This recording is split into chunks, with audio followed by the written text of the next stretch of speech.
आणि यानंतर एक धक्कादायक बातमी अमरावतीतून आहे। अमरावतीच्या वरुडमध्ये आई आणि सावत्र वडिलांनी 16 वर्षीय मुलीला मारहाण करून इलेक्ट्रिक मशीननं तिचं टक्कल केल्याची संतापजनक घटना समोर आली आहे। सखी आई आणि सावत्र वडील मुलीला शारीरिक आणि मानसिक त्रास देत होते।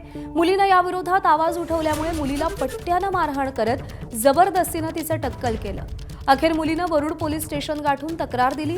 पोलिसांनी आई आणि सावत्र वडिलांविरोधात गुन्हा दाखल केला असून मुलीला शासकीय वसतिगृहात दाखल करण्यात आलंय।